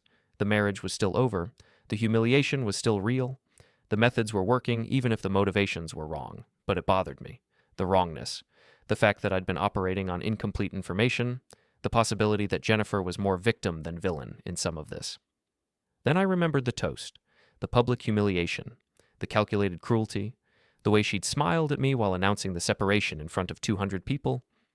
Victim or not in her relationship with Trevor, she'd chosen to humiliate me. That part was undeniable. That part was her decision alone. So the plan would continue. Adjusted, maybe, refined, but continuing. Because understanding someone's motivations doesn't excuse their actions. Jennifer had wanted a quick, clean separation. She'd gotten chaos instead. Trevor had wanted career advancement through strategic relationship. He'd gotten termination instead. and I'd wanted them to understand that actions have weight, that humiliation has cost, that you can't erase people without consequence. Mission accomplished. Now came the final phase, the moment where everything I'd built would either crystallize into permanent consequence or fall apart. Either way, we were close to the end. Saturday morning, I received a call from an unknown number. I answered. "This is David Chen. We spoke a few weeks ago. About Ashley."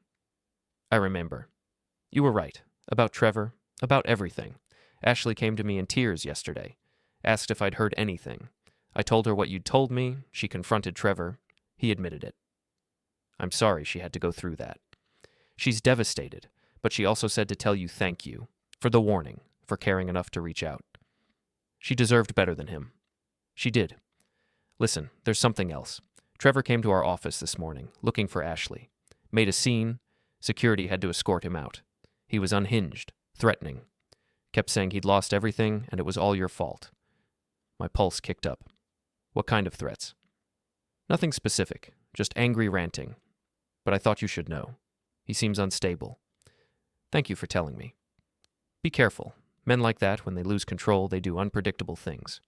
I hung up, sat in my apartment, processed this new information. Trevor was unraveling. That was expected. But publicly unraveling, making scenes, blaming me specifically, that was faster deterioration than I'd anticipated. Dangerous people are predictable. Desperate people are not. I needed to control the situation before Trevor did something that would make him sympathetic, before he became the victim in this story. I pulled out my phone, called the one person who might have insight. "Hello?" Ethan answered cautiously. "It's me. I need information. What's Trevor's current state?" "Bad. Really bad. He's been drinking, posting weird things on private social media, talking about how his life was destroyed by lies. Is he a risk? Physical risk? I don't know. Maybe. He's definitely angry enough. If he contacts you, let me know immediately." "Why?" "Because I need to know where he is and what he's planning before he does something we'll all regret." I spent Saturday preparing. Changed my routine, varied my schedule, checked door locks, made sure my truck had gas. Basic precautions that felt paranoid but necessary. Nothing happened Saturday, or Sunday, or Monday morning. Monday afternoon, I was at a job site reviewing electrical work when my truck alarm went off. Loud, persistent. Security system I'd installed after the separation started. I ran outside. Someone had smashed my driver's side window. Glass everywhere. Seat cut up, dashboard damaged. And on the windshield, written in some kind of paint, "Liar." I pulled out my phone, called police, filed report, gave description of Trevor, mentioned the ongoing situation. The officer took notes but didn't seem particularly concerned. "Vandalism happens," he said. "Might not be related to your situation. Could be random.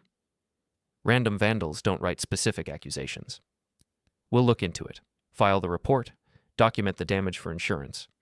That's all you can do right now." He left. I stood in the parking lot, looking at my destroyed truck, feeling control slipping. This was escalation. Trevor crossing a line from psychological pressure into actual property damage. It meant he'd stopped caring about consequences, stopped calculating risks. That made him more dangerous and more vulnerable simultaneously. I called my insurance, reported the damage. They'd cover it, but replacement would take days. Meanwhile, I was without transportation. Gary walked over, surveyed the damage. "Want to borrow my truck?" "I can't take your vehicle." "You can, and you will. I've got my wife's car. You need wheels. This is what crew does. We help each other." I took the keys, thanked him, drove his truck back to my apartment. The afternoon disappeared into phone calls and arrangements. Glass repair, insurance adjusters, police follow-up, normal life interrupted by abnormal circumstances. Around 6 p.m., someone knocked on my apartment door, hard, insistent. I looked through the peephole. Trevor. Face flushed, eyes wild. He'd found my address somehow. I didn't open the door. "I know you're in there," he shouted. "We need to talk." "Go away, Trevor. You're drunk. You destroyed my life, my career, my relationship, everything. And for what? Because Jennifer chose me? Jennifer didn't choose you. She used you. Same way you used her. Now you're both paying the price. Open this door." "Not happening. Leave now or I'm calling police." "Call them. I don't care anymore. I've got nothing left to lose." That phrase, nothing left to lose. That's when people become truly dangerous. I pulled out my phone, dialed 911, Spoke calmly to the dispatcher. Gave my address. Explained the situation. She said officers were on the way. Police are coming, I said through the door. You need to leave. You think you're so smart. Think you won. But you didn't win. You just dragged everyone down into your misery. Maybe, but I'm still standing. Can you say the same? He slammed his fist against the door. Once, twice, 3 times. Then I heard footsteps retreating. I looked through the peephole again. Hallway empty. But I waited. Didn't open the door. Didn't assume he'd actually left. 5 minutes later, sirens outside. I went to the window. Saw police lights. Saw officers approaching the building. Saw Trevor in handcuffs being walked to a patrol car. They'd caught him in the parking lot. Probably still drunk. Definitely still angry. One officer came up to my apartment. I let him in, gave statement, explained the history, showed him the police report from the truck vandalism, built a case for harassment and potential restraining order. We can hold him overnight, the officer said. Let him sober up. But unless you want to press charges for something specific, he'll be out tomorrow. What about the property damage? The threats? Vandalism case is still under investigation. Hard to prove without witnesses or camera footage. Threats made tonight weren't specific enough for charges. He didn't say he'd hurt you, just that he wanted to talk. So he gets away with it. Not completely. This is documented. He does anything else, we have pattern of behavior. That matters if things escalate. The officer left. I locked my door, sat on my couch, stared at nothing. Trevor was imploding exactly as planned, but the implosion was creating collateral damage I hadn't fully anticipated. Property destruction, public confrontations, police involvement. This was the problem with revenge. Once set in motion, it develops momentum independent of intention. You think you're directing it. You're not. You're just riding it, hoping it hits your target before it hits you. My phone buzzed. Text from Jennifer. Trevor is out of control. He came to my house, broke a window. I got a restraining order. You need to be careful. I texted back. He was just here. Police took him. This is your fault. You pushed him too far.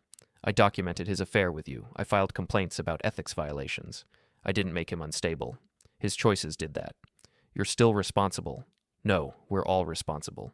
You, me, him, everyone who participated in this cascade. But I'm not carrying blame for his breakdown. That's his to own. She didn't respond. I made dinner. Tried to eat, couldn't finish, threw most of it away. Sat in my apartment as evening turned to night, listening to ordinary sounds from neighboring units. Television, conversations, life continuing normally for everyone else. Around midnight, my building's fire alarm went off.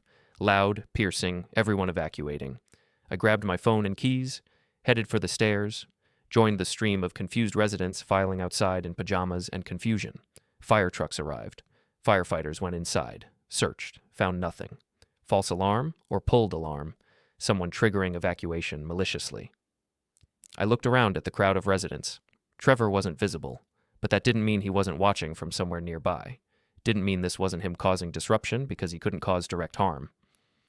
We were cleared to go back inside after 30 minutes. I went to my apartment, checked every room, checked locks, checked windows.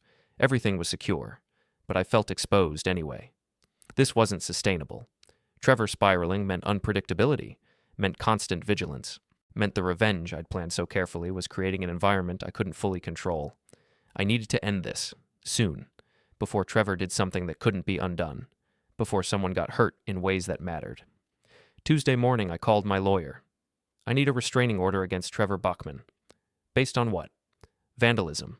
Showing up at my apartment making threats. Pattern of harassment. Police reports document all of it. I'll file today.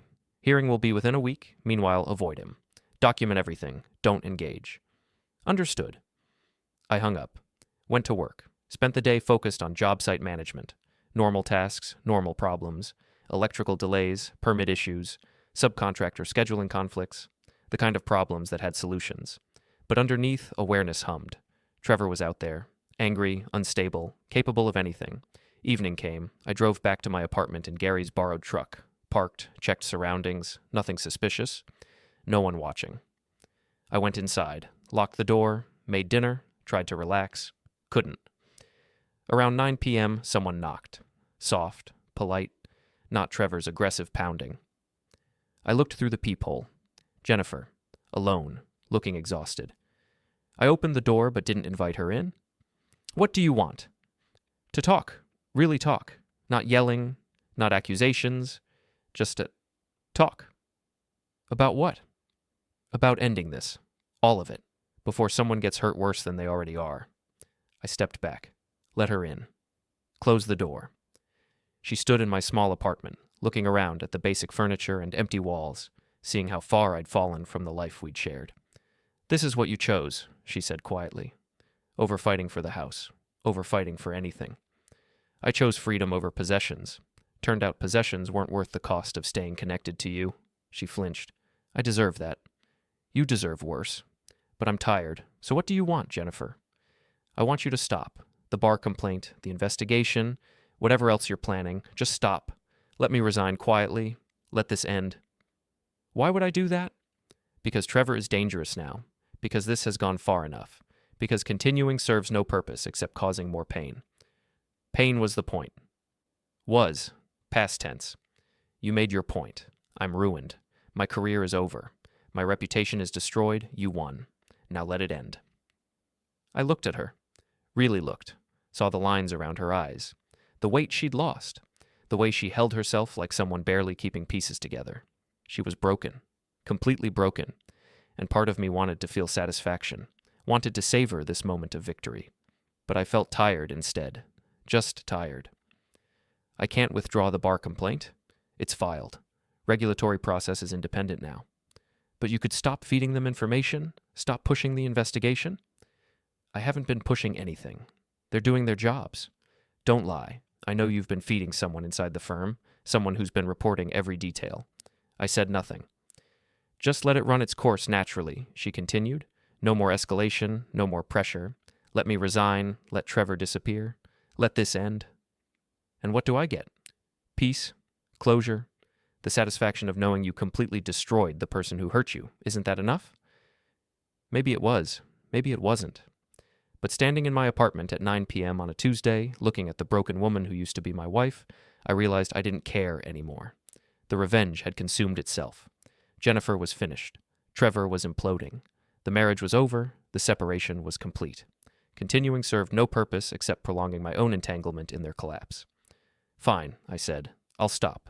No more information, no more pressure. You resign, Trevor disappears. We all move on. Thank you, she whispered. I know I don't deserve mercy, but thank you. She turned to leave, stopped at the door. I am sorry, she said without looking back.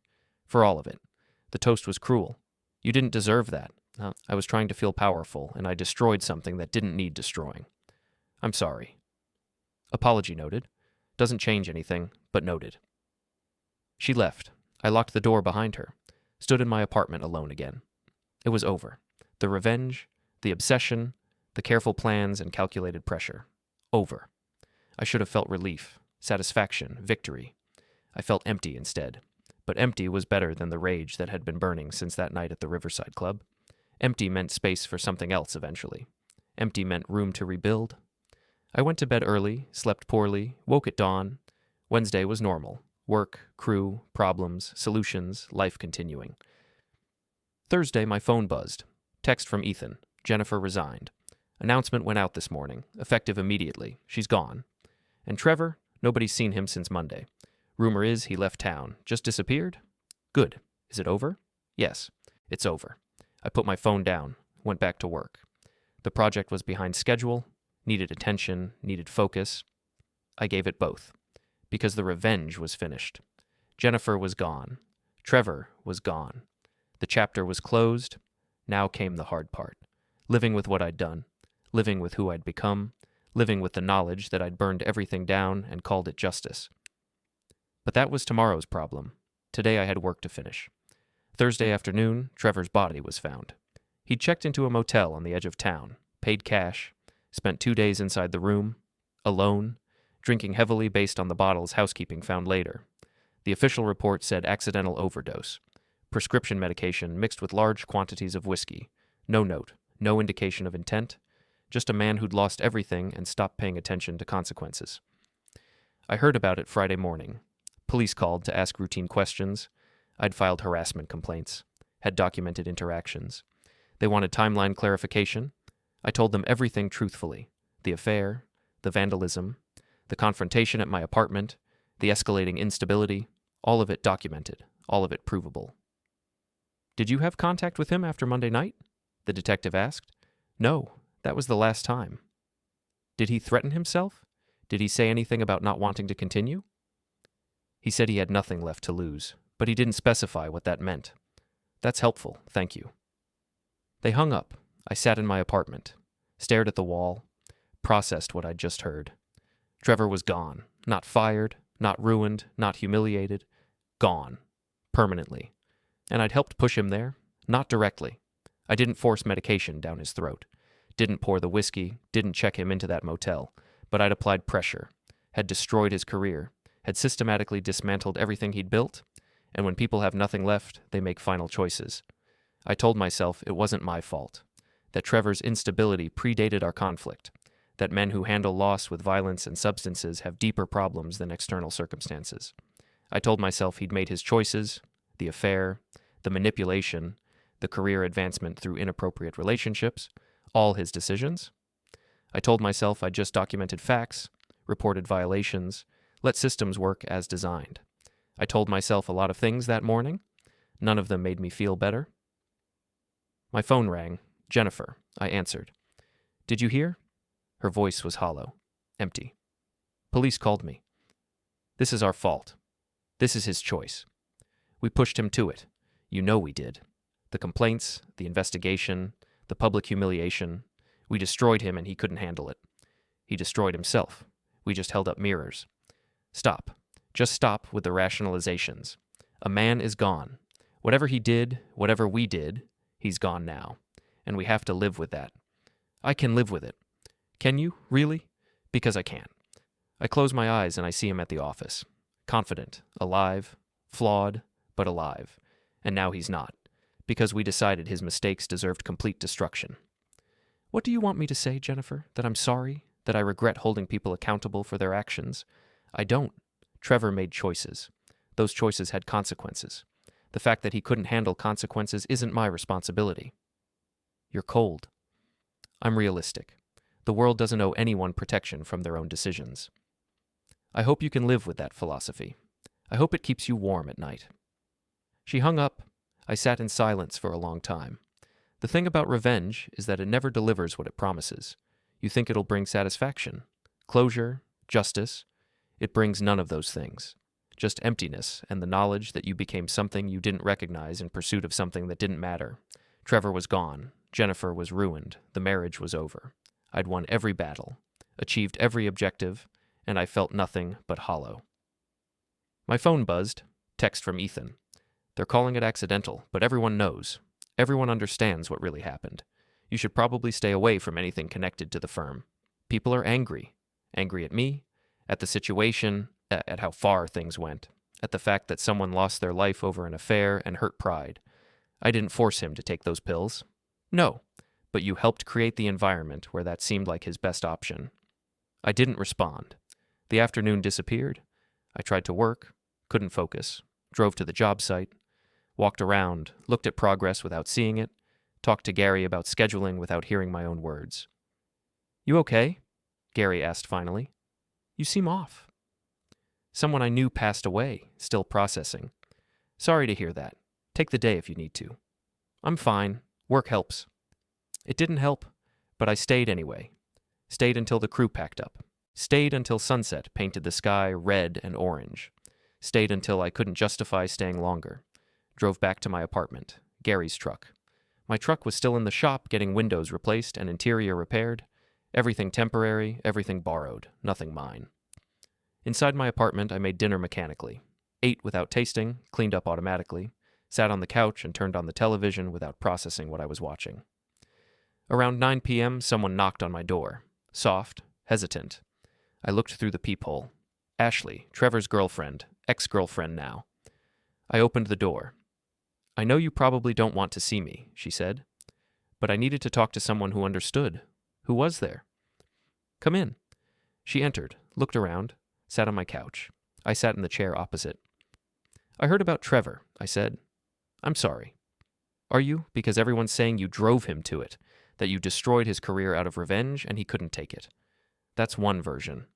What's your version? Trevor participated in something that hurt me.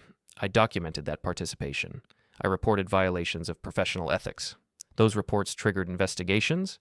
Those investigations had consequences. Trevor couldn't handle those consequences. That's the sequence. You make it sound so logical, so clean. It was logical. It was clean, right up until it wasn't. Did you want him gone? Did you want this? No. I wanted him to understand that actions have weight. I wanted him to face professional consequences for professional misconduct. I wanted his career damaged, not his life ended. But his life did end, and you're sitting here in your apartment pretending you're not responsible. I'm not pretending anything. I know what I did. I know what I set in motion. I know Trevor would still be alive if I'd handled this differently. But I also know Trevor made choices. He had options. He chose the one that made everything permanent. She started crying. Not loud, just quiet tears streaming down her face. I loved him, she whispered. Even after I found out about Jennifer, even after everything, I still loved him. And now he's gone, and I don't know how to process that. I don't have answers for you. I barely have answers for myself. David Chen, my boss, he said you warned him, warned me, that you tried to protect me from getting hurt. I did. Why? If you were trying to destroy Trevor, why protect me? Because you weren't part of the problem. You were collateral damage. I try not to hurt people who aren't part of the problem. But you hurt Trevor. Hurt him badly enough that he stopped wanting to live. I hurt Trevor by exposing truth. If truth was enough to make him stop wanting to live, that says more about his foundation than my actions. She wiped her eyes, stood up. I don't know if I believe that, but I don't have energy to argue. I just wanted to see you, see if you felt anything, see if you were human. And what's the verdict? You're human, but you're damaged. Same as Trevor was, same as Jennifer is, same as all of us touched by this situation. We're all damaged now. She walked to the door, stopped, looked back. I hope you find peace eventually, she said, because carrying this around will destroy you slower than it destroyed Trevor, but it'll destroy you all the same. She left. I locked the door, stood in my empty apartment. Alone again. She was right. I was damaged. The revenge had achieved its goals, but cost something I hadn't anticipated. Cost my ability to feel satisfaction. Cost my certainty that I'd been justified. Cost the clear division between right and wrong that made everything simple. Trevor was gone. That was permanent, irreversible. And whatever justifications I built, whatever logic I applied, the fact remained that I'd helped push someone toward a choice they didn't come back from. I could live with that. I had to live with that. But living with it meant carrying weight that never got lighter. Meant looking in mirrors and seeing someone I didn't fully recognize. Meant accepting that I'd become the kind of person who prioritized revenge over humanity. The marriage was over. The affair was exposed. The justice was served. The revenge was complete. And the cost was everything that mattered. Jennifer called Saturday morning, 7 a.m., too early for anything good. We need to talk, in person, today. About what? About ending this completely, about making sure nothing else happens, about finally closing this chapter. I thought we already did that. Trevor's gone, but the damage isn't. People are asking questions. Police are reviewing everything. The firm is conducting its own investigation into what led to his breakdown. We need to coordinate. Make sure our stories align. Our stories are facts. Facts don't need coordination. Please, just meet me. 1 hour, then we're done. Completely done. Something in her voice was different. Not pleading, not manipulative, just tired. Completely exhausted. Where? The house. Noon.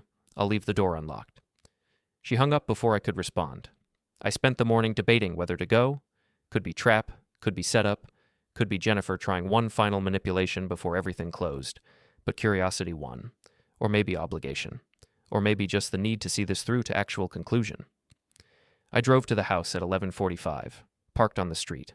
The house looked exactly as I remembered. Same paint, same landscaping, same perfect suburban facade hiding fractured foundation. I walked to the door. It was unlocked as promised. I went inside. Jennifer was sitting in the living room, on the couch we'd picked together 8 years ago, looking at photo albums spread across the coffee table. You came, she said without looking up. You asked. What do you want, Jennifer? To show you something, to make you understand what we lost. She gestured to the photos. Wedding pictures, vacation photos, candid shots from 12 years of life together. Moments that had seemed important once seemed trivial now. I know what we lost, I said. Don't need a photo review. Look at them, really look. I sat down, glanced through images, young faces, hopeful expressions, people who believed they were building something permanent. We were happy once, Jennifer said, before everything got complicated, before careers and expectations and all the weight we piled on top of what we actually had. We were happy? Were we? Or were we just comfortable? Because looking back now, I don't remember happiness. I remember routine, coexistence, two people living parallel lives that occasionally intersected. Maybe you're right. Maybe we were always broken and just didn't want to see it. Why am I here, Jennifer? What's the point of this trip down memory lane? She closed the photo album, looked at me directly for the first time. I'm leaving town, moving to the East Coast, starting over where nobody knows me, where I can build something new without carrying all this weight. Good for you. I wanted to say goodbye properly, not with lawyers and documents, but as people who shared 12 years, even if those years weren't what we thought they were. Consider it said. And I wanted to give you this. She pulled an envelope from between the couch cushions, handed it to me. I opened it. Inside was a check, large amount, more than half of what she'd received from the house sale. What is this? Your share. More than your share, actually. I calculated what you put in over the years, what you deserved. This covers it, plus extra. Consider it compensation for everything else. I don't want your money. Take it anyway. Use it to rebuild. Start something new. Move forward. Money doesn't fix what happened. No, but it might help you feel less like a victim and more like someone who survived and came out ahead. I looked at the check, looked at Jennifer, saw something in her face I hadn't seen before. Not manipulation, not calculation, just genuine exhaustion and desire for closure. Why? I asked. Why give this to me? Why now? Because Trevor's gone and that's permanent. Because I'm ruined and that's permanent. Because we destroyed each other and there's no undoing it. But maybe we can at least end it with some dignity, some acknowledgement that we both played roles in this cascade. You started it. I did, with that toast, with the affair, with every choice I made that prioritized what I wanted over what we'd built together. I own that. I'm not asking forgiveness, just offering restitution. I folded the check, put it in my pocket. Thank you, I said. For this? For being honest, finally. For acknowledging your part. Will you be okay? She asked. After all this, will you be able to move forward? I don't know, but I'll figure it out. Same as you. We sat in silence for a moment. Two people who'd shared a life now sharing space one final time before permanent separation. I'm sorry about Trevor, she said quietly. I know everyone blames you, but I was part of it too. The affair, the manipulation, the cascade of choices that led to him breaking. I'm sorry we couldn't stop it before it went that far. Me too. Do you think he knew, at the end, that it didn't have to be permanent? That he had options? I don't know. People in crisis don't see options. They see walls. And when walls are all you see, stopping seems like the only door. That's bleak. That's honest. Jennifer stood, walked to the window, looked out at the street. I used to love this house, she said. Used to think it represented everything I wanted. Success, stability, a life that looked right from outside. But it was just walls and paint. Nothing underneath mattered. Most things are like that. We build facades and forget to check foundations. Philosophical now. That's new. Consequence of having time to think. She turned back to me. And I hope you find something real, something that's not just facade. You deserve that. So do you. Maybe. Or maybe I deserve exactly what I got. Either way, I'm leaving. Fresh start, clean slate, whatever cliches apply. When do you leave? Monday. Already packed, already arranged everything. Just needed to do this first. Say goodbye properly. Then goodbye, Jennifer. I hope the fresh start works out. Goodbye. I hope you find peace. I stood, walked to the door, stopped. One question, I said without turning around. The toast. The public humiliation? Did you plan that specifically to hurt me? Or was it just convenient venue? Long pause. Then, both. I wanted out. Wanted it done fast. And I wanted you to feel small the way I'd felt small every time you were too busy with work to notice I was disappearing. It was cruel. I knew it was cruel when I did it. I did it anyway. At least you're honest now. Only cost me everything to learn how. I walked out, got in my borrowed truck, drove away from the house without looking back. The check in my pocket felt heavy, not because of the amount, because of what it represented. Acknowledgement, restitution, attempt at balance in situation that would never truly balance. I drove aimlessly for an hour, ended up at the waterfront, parked, walked along the pier, watched boats move across gray water under grayer sky. My phone buzzed. Text from Gary. Your truck's ready. Shop called. You can pick it up Monday. Thanks for letting me borrow yours. Anytime. That's what friends do. Friends. I'd been so focused on revenge, I'd forgotten about the people who'd helped without asking for anything. Gary lending his truck, my lawyer going beyond billable hours to ensure I was protected, Ethan risking his internship to provide information, and I'd given them nothing back except preoccupation and distance. The revenge was complete. Jennifer was leaving, Trevor was gone, the marriage was over, the justice was served. But the cost was visible now, clear, undeniable. I'd won every battle and lost something essential in the process. Lost the ability to feel clean, lost the certainty that I'd been justified, lost the simple division between right and wrong that made life navigable. Standing on that pier, watching water move in patterns that never stopped, I realized something important. Revenge doesn't heal wounds, it just creates new ones. Deeper ones. Ones that don't show on surface, but rot foundation until everything becomes unstable. Trevor's collapse wasn't my fault alone, but I'd participated, I'd pushed, I'd applied pressure strategically and carefully and effectively. And when he'd broken completely, I'd told myself it wasn't my responsibility. But it was. Partially. Same as Jennifer's role. Same as Trevor's own choices. We'd all participated in Cascade that ended with someone gone permanently. And living with that required accepting that some things can't be justified, can't be rationalized, can't be reduced to simple equations of action and consequence. Sometimes you just have to carry weight, permanently, without relief. I walked back to the truck, drove to my apartment, spent the evening quietly, reading, thinking, processing. Sunday I went to work. Even though it was weekend, even though the site was closed, just needed to be around something I'd built that wasn't destructive. Something constructive, something that created rather than destroyed. Monday morning, I picked up my truck, windows replaced, interior repaired, good as new except for memories that wouldn't wash out. Monday afternoon, Jennifer left town. I knew because Ethan texted me. She's gone. Office confirmed. Said she was relocating for family reasons. Everyone knows that's code for running from scandal. Good for her. Fresh start. What about you? Same thing. Fresh start. Just doing it here. You think that's possible? Starting fresh in the same place? Going to find out. I didn't hear from Jennifer again. Didn't expect to. That chapter was closed, locked, filed away in memory as lesson learned expensively. The bar complaint ran its course. Reprimand issued, censure noted. But no formal discipline because Jennifer had already resigned. System satisfied with voluntary removal from profession. Trevor's final report came back accidental overdose. No foul play suspected. No further investigation needed. Case closed. Everything official was resolved. Everything legal was settled. Everything practical was handled. But the weight remained, the knowledge. The understanding that I'd become person capable of sustained, calculated revenge, and the realization that capability carried cost no amount of justification could offset. I went back to work full-time, focused on projects, built things, solved problems, lived life that looked normal from outside while carrying weight inside that never got lighter. Because that's what consequence means. That's what winning at revenge costs. That's what happens when you prioritize destruction over everything else. You win, but winning doesn't feel like victory. It just feels like surviving something that didn't need to happen. Something you participated in creating, something you can't undo no matter how much you wish you could. And that's the real revenge.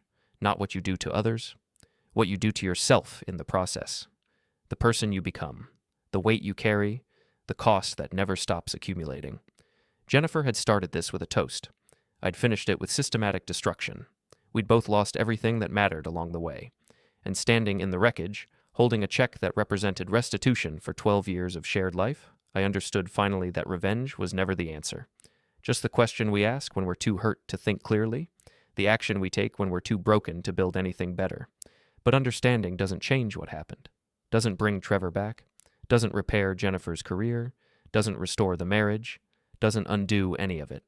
Just means living with full awareness of what was lost, what was destroyed, what was sacrificed on altar of getting even. And somehow moving forward anyway, because that's all that's left. Forward motion. One day, then another, then another. Until enough time passes that the weight becomes familiar instead of crushing, becomes part of the foundation instead of the destruction. I drove home that evening, parked in my usual spot, walked to my apartment, unlocked the door, went inside, small space, basic furniture, nothing personal on walls, but it was mine, built from aftermath, chosen deliberately, not shared with anyone, not compromised, not negotiated, just mine. And maybe that was enough. For now, for today, for this moment between endings and whatever comes next. Maybe that was all anyone gets. Moments, strung together, building something that looks like life from distance, even if it feels fractured up close. I made dinner, ate, cleaned up, sat on the couch, turned on the television, watched without watching, thought without thinking, existed without quite living. Tomorrow would come. I'd go to work, manage projects, solve problems, continue the routines that made days passable, and slowly, incrementally, imperceptibly, the weight would become bearable. The memories would become history. The revenge would become lesson. But tonight, I just sat in my apartment, alone, carrying everything I'd done, everything I'd destroyed, everything I'd lost, and everything I'd chosen. And somehow, improbably, impossibly, that was enough. 3 weeks after Jennifer left town, I received a letter. No return address. Postmark from somewhere on the East Coast. Inside was a single page. Jennifer's handwriting. Brief. Direct. I'm sorry for everything. Not just the toast. Not just the affair. But for making you into someone who had to destroy everything to feel whole again. That wasn't fair. You deserved better. I hope you find it. Take care of yourself. No signature. No contact information. Just acknowledgement and farewell. I read it twice. Then put it in a drawer with the divorce papers and forgotten keys and all the other artifacts of endings. The construction project finished. Strip mall opened on schedule. Gary threw a small celebration for the crew. Pizza and cheap drinks and congratulations for job completed competently. You seem better, Gary said during the celebration. Last few months you've been somewhere else. Now you're here again. Getting there, I said. One day at a time. That's all anyone can do. Ashley called unexpectedly. Asked if we could meet for coffee. I agreed. We met at a neutral place. Chain cafe. Anonymous. She looked different. Lighter somehow. Not happy exactly, but not crushed anymore either. I'm moving, she said. Taking a job in Seattle. Design firm I've always wanted to work for. Fresh start. Good for you. I wanted to thank you for warning me, for trying to protect me from getting more hurt than necessary. I didn't do much. You did more than most would have. You saw collateral damage and tried to minimize it. That matters. I also participated in Cascade that led to Trevor being gone. That matters too. Trevor made his choices. We all did. You're not responsible for his final one. People keep saying that. Doesn't make it feel true. Maybe it never feels true. Maybe you just have to decide to believe it anyway. We talked for another hour. Small talk mostly. Plans, future. Things that didn't matter but filled space comfortably. Then she left. I stayed. Finished my coffee. Watched people come and go. Normal life flowing around me like I was stone in a stream. My phone buzzed. Text from Ethan. Heard Jennifer landed a consulting gig. Small firm. I'm nowhere near the prestige of before, but she's working. Thought you'd want to know. Thanks for the update. You doing okay? Yeah, I'm okay. Good. You deserve to be okay. I put my phone down, stared at the coffee cup, at the ring of condensation on the table, at the normal surroundings full of people living normal lives without carrying weight of revenge and consequence and choice. The barista called out someone's order. Woman in business clothes picked up her drink and left. Day continued. World kept turning. Everything moved forward regardless of individual burdens. I'd destroyed everything I'd set out to destroy. Jennifer's career was finished. Trevor was gone. The marriage was over. The revenge was complete. The justice, such as it was, had been served.